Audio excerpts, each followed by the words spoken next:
The Gears of War franchise has always been high caliber, offering visceral action, top-notch visuals, and tons of excessive gore.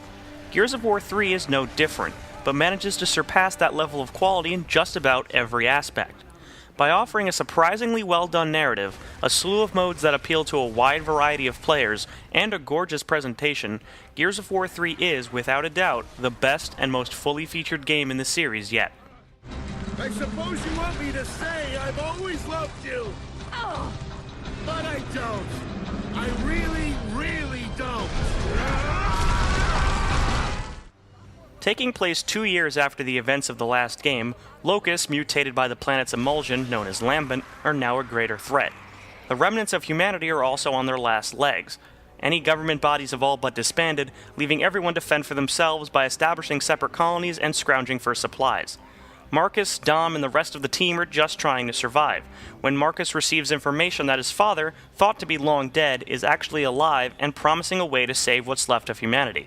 With nothing else to lose and Marcus wanting numerous questions answered, the Gears head out to find his father and possibly put an end to the war once and for all. The games in this series have never been touted for their strong characters or engaging plots, but Gears of War 3 changes that. The story here is surprisingly well told and paced. The loud, exciting set pieces are broken up by quieter moments of reflection and characterization, whether it's Cole remembering his glory days as a superstar, or Dom feeling guilt over not being able to save his family. You'll actually feel for these characters and start to appreciate the hardships each of them has had to endure. That's not to say there isn't plenty of comic relief with smart-ass quips and one-liners being dropped on a constant basis, but it's the emotional set pieces that will likely stick with you for some time to come. As the third act in a trilogy, it also provides satisfying answers and an overwhelming sense of closure that longtime fans of the series will likely appreciate. Come on, everybody get out there and finish these assholes. If you've ever played a game in the Gears of War series, you'll be very familiar with the core gameplay here. The same stop-and-pop philosophy that the original game was built around is still in full effect, and works as well as it always did. You'll spend most of your time charging forward, getting into cover, and popping out to take shots at lambent and locust hordes, occasionally getting up close and personal to deliver a gory chainsaw or bayonet execution to an unsuspecting enemy. The cover system is fluid and responsive, although you'll still find yourself sticking to a cover point unintentionally from time to time. The active reload system also makes a return, allowing you to gain damage bonuses for properly timing your button presses when reloading, and adds a nice rhythm to combat. There are a host of different gameplay modes on offer here. First is the campaign, which takes you through the main narrative. As stated previously, the story is well paced and offers a slew of heart-pounding set-piece moments. You'll routinely take on massive creatures that require different strategies to defeat, and a handful of exhilarating on-rails vehicle sections break up the standard cover-based shooting. The campaign can be conquered alone or with up to 3 others, and offers various difficulty settings that allow the game to be highly accessible for newcomers or brutally challenging for veterans of the series. There's also the option to play with arcade mode enabled, which adds point totals and a multiplier to the action. All players share this multiplier, which quickly starts to decrease if a teammate gets downed, so working together is still encouraged even with this included competitive aspect. While the campaign itself is exceptional, it does contain the game's most prominent issue. Whether you're going it alone or fighting with a group online, you'll always be part of a 4-man squad. In single player, your teammates are controlled by the computer, and they typically do their job. On a few occasions, they'll even surprise you with their efficiency at dispatching enemies. However, the friendly AI has multiple shortcomings that pop up more often than they should. The most irritating of these is their inconsistent ability to revive you when you go down in battle. Sometimes they'll rush to your aid and have you up and fighting rather quickly, while other times they'll run in circles or stand right next to you, refusing to help, which leads to your death. They also enjoy running into your line of fire on a regular basis, and occasionally even refuse to progress through doors, forcing you to take on all the enemies single-handedly. None of these problems are major in the grand scheme, and can easily be resolved by playing with real people, but for those who want to experience the story on their own, they do provide unwanted frustration. The much-beloved Horde mode from Gears of War 2 makes a return in Gears of War 3, but with many tweaks and additions. The goal of Horde mode is for up to 5 players to survive increasingly difficult waves of enemies for as long as possible, with a total of 50 waves to overcome. It starts off simple with standard grunt soldiers, but as you progress, tougher types of enemies are unleashed.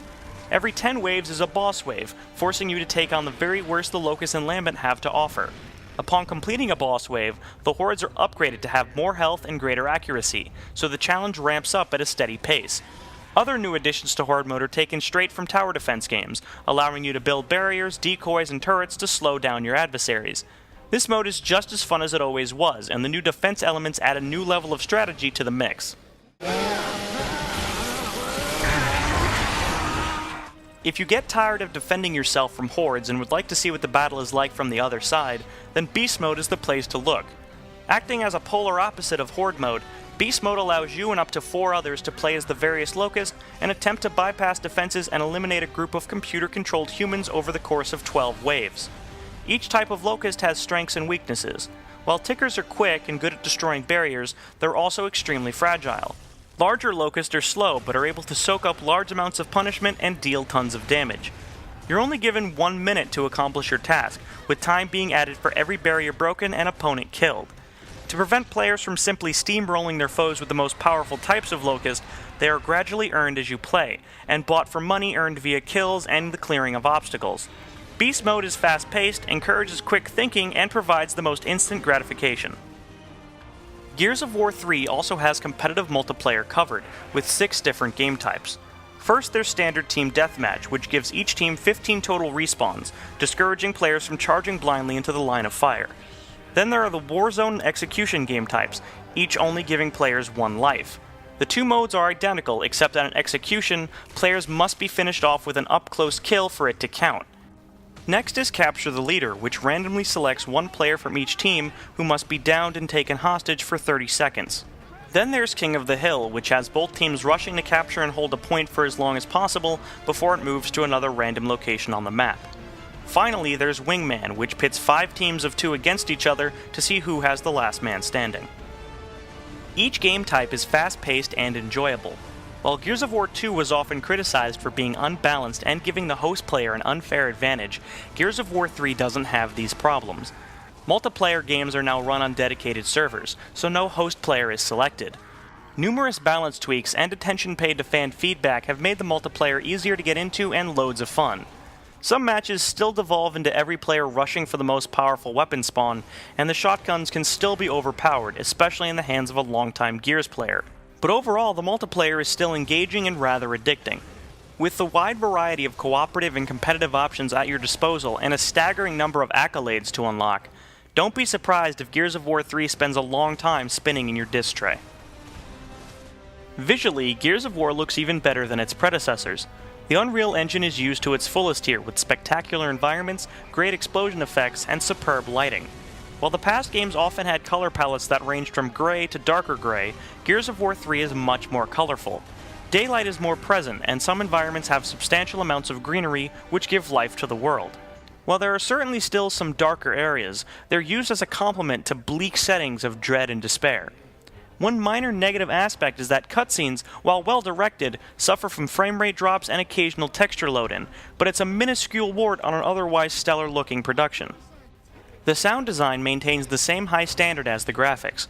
Every weapon effect and explosion packs the appropriate punch you would expect. The dialogue is delivered well with some great voice acting, and music is used appropriately throughout, ramping up during tense action scenes and simmering down during quieter moments. It's hard to see how any Gears game could improve on such a high-caliber presentation.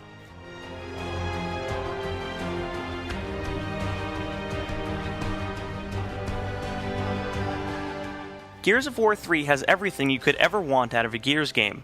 It wraps up the story nicely with a surprising amount of care and emotion, provides a wide variety of cooperative and competitive content that will keep players coming back for more, and has gorgeous production values. While it's hard to say if this will be the final entry in the Gears of War franchise, it's honestly hard to see how it could get much better than this.